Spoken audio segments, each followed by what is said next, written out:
बिस्मिल्लाहिर्रहमानिर्रहीम अस्सलाम वालेकुम। ओके, हमारी डिस्कशन जो थी वो सूडो रैंडम नंबर जनरेशन पे चल रही थी। उससे रिलेटेड हमने दो टेक्निक्स को देखा था। ठीक है, दो अप्रोचेस को देखा था। द फर्स्ट अप्रोच वाज कि आप एक नया एल्गोरिदम जो है वो इंट्रोड्यूस करवा दें और उसी के थ्रू आप सूडो रैंडम नंबर्स जनरेट कर लें। ठीक है, उसमें हमने दो एल्गोरिदम्स देखे थे। The first one was the LCG and the second one was BBS, linear congruential generator. एक सिंपल अप्रोच थी जिसके अकॉर्डिंग हम सूडो रैंडम नंबर्स जनरेट कर रहे थे। Then we talked about Blum Blum Shub algorithm. वो भी एक सिंपल सी टेक्निक थी जिसके थ्रू भी हम क्या कर रहे थे, सूडो रैंडम नंबर्स को जनरेट कर रहे थे। Now the second approach is, ठीक है, सूडो रैंडम नंबर्स की जनरेशन के लिए सेकंड अप्रोच जो है वो ये है कि आप एग्जिस्टिंग टेक्निक्स को यूज कर लो। तो उसमें हम एक टेक्निक को एक्सप्लोर करेंगे, that is the RC4 technique. ठीक है, अब RC4 को एक्सप्लोर करने के भी हमारे पास टू व्यू पॉइंट्स है। क्योंकि हम क्रिप्टोग्राफी पढ़ रहे हैं तो क्रिप्टोग्राफी के दो व्यू पॉइंट से हम इस RC4 को देखेंगे। द फर्स्ट वुड बी कि आप RC4 को as a block cipher consider कर लो। ठीक है, ब्लॉक साइफर आप उसको कंसिडर कर लो, दैट इज कि एनक्रिप्शन और डिक्रिप्शन ये कैसे परफॉर्म करता है, तो वो हम कवर करेंगे इस सेशन में। And the second thing would be कि आप, चूंकि हम सूडो रैंडम नंबर जनरेशन की बात कर रहे हैं, तो सूडो रैंडम नंबर्स कैसे ये जनरेट करेगा उसको हम डिस्कस कर लेते हैं।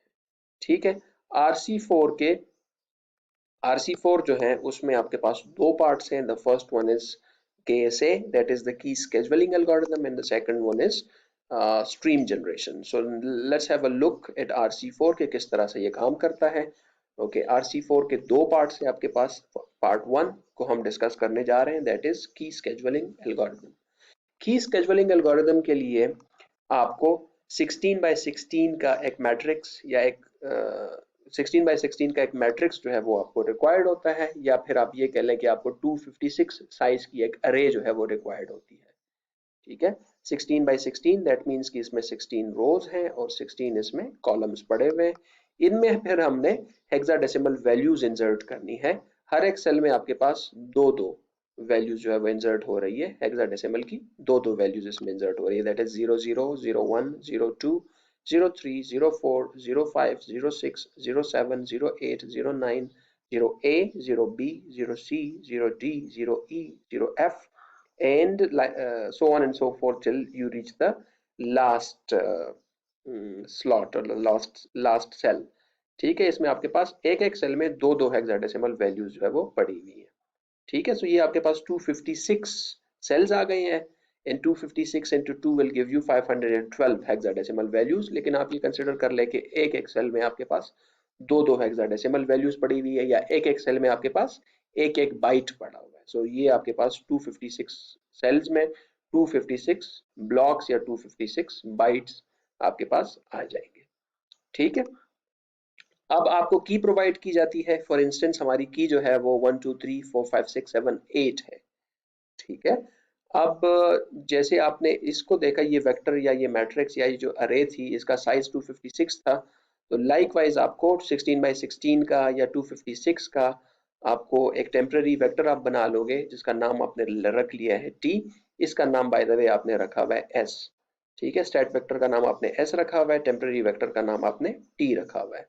तो इसमें भी 256 वैल्यूज ही होंगी, लेकिन चूंकि हमें 8 वैल्यूज प्रोवाइड की गई है की में, तो जो बाकी के सेल्स हैं ये इसके रिपीटेशन से आप फिल कर लेंगे।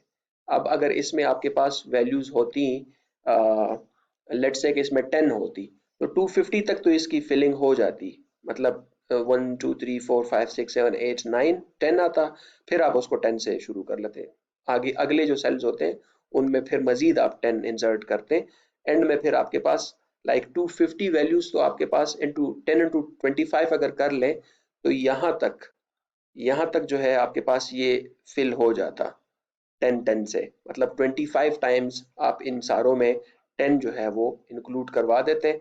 एंड में फिर आप क्या करते हैं, 1 2 3 4 5 एंड 6 तक इसमें आपके पास वैल्यूज आ जाती। बाकी जो 7 8 9 10 है वो आखिरी जगह पे आपके पास उसकी इंसर्शन इनकम्प्लीट रह जाती, और 1 2 3 4 5 6 तक ही आप चले जाते हैं। इन अदर वर्ड्स, ठीक है, तब तक आपने अपने की को, अगर तो की का साइज 256 है फिर तो रेपिटेशन की जरूरत ही नहीं है। लाइक 1 से लेकर 256 तक वैल्यूज आपने कंसिडर कर ली, तो उस केस में तो आपको रिपीट करने की जरूरत ही नहीं है। लेकिन अगर की का साइज 256 से कम है तो उस केस में आपको वैल्यूज जो है वो रिपीट करनी पड़ेंगी। 256 से कम है या वेक्टर जो आपने वेक्टर का साइज रखा हुआ है उससे कम है, लाइक अगर आपने वेक्टर का साइज ही 8 रखा हुआ है और आप जो है की भी आप 8 की ही ले रहे हो, ठीक है, यही की 1 2 3 4 5 6 7 8 आप ले रहे हो, ठीक है, तो उस केस में तो रिपीटेशन नहीं होगी। लेकिन वेक्टर के साइज तक आपने अपने की के साइज को भी रिपीट करना है, given that size of the key is lesser than the size of the vector. Okay, so अब केएसए को शुरू करते हैं। केएसए में सबसे पहला स्टेप जो है that is initial permutation. Initial permutation में आप क्या करते हो, ये 3-4 लाइंस जो है लाइंस ऑफ कोड जो है ये आप एग्जीक्यूट करवाते हो ताकि आपके पास ये वाला जो वेक्टर है वेक्टर एस ये शफल हो जाए, ये परम्यूट हो जाए, इसमें परम्यूटेशन परफॉर्म हो जाए, ये वैल्यूज जो है आप उसको स्क्रैम्बल कर दें, ठीक है, और शफलिंग इसमें परफॉर्म हो जाए, परम्यूटेशन इसमें परफॉर्म हो जाए।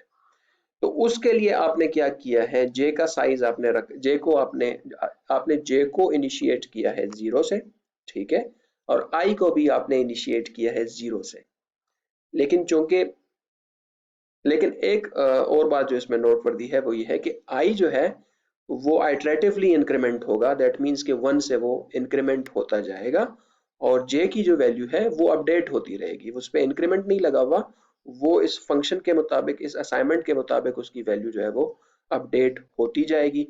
एंड लास्टली आप फिर क्या कर लोगे, हर एक आइट्रेशन में वैल्यूज को स्वैप करते रहोगे। ओके, सो यहाँ पे जो मैंने रो लिखी हुई है that this is the first row of the vector S, ये फर्स्ट रो को मैंने कंसिडर किया हुआ है। नीचे इसको बार बार 16 रोज को लिखना थोड़ा हेक्टिक बन जाएगा, तो मैंने फर्स्ट रो को ही कंसिडर किया हुआ है। आई की वैल्यू 0 है, जे की वैल्यू 0 है, ठीक है, जे को आपने 0 से इनिशिएट किया। अब जे जो है वो अपडेट किस तरह से होगी जे की वैल्यू, तो j equals j plus S I plus T I, ठीक है, j इक्वल्स 0 क्योंकि j की वैल्यू 0 है, और S I, so S I means S zero, that means के एस वेक्टर में जीरो लोकेशन पे क्या पड़ा हुआ है, 0 पड़ा हुआ है, वो 0 आपने यहाँ पे लिख लिया। और t वेक्टर में 0 लोकेशन पे क्या पड़ा हुआ है, तो t वेक्टर में 0 लोकेशन पे 1 पड़ा हुआ है, ठीक है। सो आपने क्या किया, 0 क्योंकि j की वैल्यू 0 है, s 0 क्योंकि s वेक्टर में 0 लोकेशन पे 0 पड़ा हुआ है, और 1 क्योंकि t वेक्टर में 0 लोकेशन पे 1 पड़ा हुआ है। तो इन तीनों को आपने ऐड किया, इनसे आगे आपके पास 1। अब आपने स्वैप करना है एस आई को एस जे के साथ, आई की वैल्यू 0 है, जे की वैल्यू 1 है, दोनों वैल्यूज को आप स्वैप कर लें, this is S zero, this is S one, इन दोनों को आप स्वैप कर लें तो एस वन जो है वो एस जीरो बन जाएगा, एस जीरो जो है वो एस वन बन जाएगा। तो ये आफ्टर स्वैपिंग जो है आपके वेक्टर में ये अपडेट आ गया है। नाउ j की वैल्यू आपने यहां से कंसिडर करनी है, ठीक है, j इक्वल्स 1, और i की वैल्यू जो है वो प्रीवियस आइट्रेशन में 0 थी तो इंक्रीमेंट होके 1 बन जाएगी। अब यहां से j को दोबारा अपडेट कर ले, ठीक है, j equals j plus S I plus T I, तो j इक्वल्स j में आपके पास प्रीवियस वैल्यू जो थी वो 1 थी, वो आपने कंसिडर की, एस आई, तो ये अब आपने इसको इस वाले रो को आपने कंसिडर करना है, प्रीवियसली जो आपके पास पड़ा हुआ है फर्स्ट रो इसमें अपडेट हो गई है, ये फर्स्ट रो इसमें, फर्स्ट रो तो अपडेट नहीं हुई, फर्स्ट रो में 2 सेल्स आपके पास अपडेट हो गए हैं, ठीक है, तो बाकी का वेक्टर जो है वो तो सेम रहेगा, लेकिन ये एक रो जो है इसमें 2 वैल्यूज जो है वो चेंज हो जाएंगी, तो ये आफ्टर स्वैपिंग वाली वैल्यूज को आपने कंसिडर करना है, ठीक है। सो j equals j plus S I plus T I, ठीक है, सो j में आपके पास 1 पड़ा हुआ है, j की वैल्यू 1 है, S I, that means S I means S one, ठीक है, एस वेक्टर में 1 इंडेक्स पे क्या पड़ा हुआ है, 0 पड़ा हुआ है, वो 0 आपने यहाँ पे लिख लिया। फिर t वेक्टर में 1 इंडेक्स पे क्या पड़ा हुआ है, 2 पड़ा हुआ है, सो वो 2 आपने यहाँ पे लिख लिया, ठीक हो गया। सो 1 into विल गिव यू 3। अब आपने क्या करना है, स्वैप करना है एस आई को एस जे के साथ, एस आई का मतलब है एस वन, और एस जे का मतलब जो है वो है एस थ्री, सो ये आपके पास S1 है, ये आपके पास S3 है, S0, S1, S2, S3। सो S1 को आपने स्वैप कर देना है किस चीज के साथ, S3 के साथ। सो 3 आपके पास यहाँ पे आ जाएगा और S1 पे आपके पास क्या पड़ा हुआ है, 0 पड़ा हुआ है, तो वो 0 यहाँ पे आ जाएगा, ये 3 यहाँ पे आ जाएगा। ओके, उसके बाद J की वैल्यू आपने यहाँ से लेनी है, यहाँ पे जो यूज होगी असाइनमेंट वाले में, और I को आपने इंक्रीमेंट कर देना है। सो I इंक्रीमेंट होके 1 से 2 बन जाएगा और J की प्रीवियस वैल्यू जो थी वो 3 थी, जो यहाँ से हम फेच कर रहे हैं, इस जगह से हम फेच कर रहे हैं उसको। तो J को हमने यहाँ पे लिखा, फिर J को अपडेट करने के लिए जो फंक्शन यूज हो रहा है, जो असाइनमेंट आप यूज कर रहे हो, that is J equals J plus SI plus TI। ठीक है, सो J इक्वल्स J में आपके पास 3 आ जाएगा, SI that is S vector में सेकंड इंडेक्स नंबर 2 पे क्या पड़ा हुआ है। सो ये आपका, अब ये आप यूज करेंगे, इस वाले को आप भूल जाए। सो ये S0, S1, S2, ठीक है, I की वैल्यू 2 है, सो S0, S1, S2, तो ये 2 उठा के मैंने यहाँ पे लिख लिया। और T2 में क्या पड़ा हुआ है, T2 को देख लेते हैं, T0, T1, T2। तो T2 में पड़ा हुआ है 3, तो ये आपके पास आ जाएगा 3 plus 2 plus 3, this will give you 8। ठीक है, तो J की वैल्यू आपके पास बन गई है 8। अब स्वैप करना है आपने SI को SJ के साथ, दैट मीन्स S2 को S8 के साथ आपने स्वैप करना है। सो S0, S1, S2, तो ये आपके पास S2 है, S3, S4, S5, S6, S7, S8, ये आपका S8 है। तो इन दोनों को आप स्वैप कर लें, 8 जो है वो यहाँ पे आ जाएगा और 2 जो है वो यहाँ पे आ जाएगा, इसकी स्वैपिंग परफॉर्म हो जाएगी। अगले आइट्रेशन में आपके पास I की वैल्यू 3 बन जाएगी और J आप प्रीवियस से फेच कर लेंगे। J की वैल्यू आपके पास 8 है, उसको अगर आप देखें सो J equals J plus SI plus TI। सो 8 आपकी वैल्यू यहाँ से आ गई है और SI में आपके पास आएगा, S3 में क्या पड़ा हुआ है, so this is S0, S1, S2, S3, तो 3 आपने यहाँ पे लिख लिया। और TI में क्या पड़ा हुआ है, दैट मीन्स के T3 में क्या पड़ा हुआ है, तो T3 में आपके पास 4 पड़ा हुआ है। तो 8 एंड 3 एंड 4 को आपने ऐड कर लिया, 8 एंड 3 11 एंड 4 15। तो अब आपने क्या करना है, SI और SJ को स्वैप कर देना है, S3 और S15 को स्वैप कर लेंगे। So this is S0, S1, S2, S3, so this is S3, S4 and this is S15। ठीक है, 4 5 6 7 8 9 10 11 12 13 14, so this is S15। ठीक है, अब आपने क्या करना है, S15 को आप यहाँ पे ले आएंगे, that is 0F, and S3 को आप यहाँ पे ले आएंगे, that is 0 3। अगले आइट्रेशन में आपके पास J जो है उसकी वैल्यू आपके पास 15 आ रही थी, तो वो 15 हमने लिख ली, और चूंकि I आइट्रेट 1 बाय 1 जो है, बाय 1 जो है वो इंक्रीमेंट होगा, तो I 4 बन जाएगा। ठीक हो गया।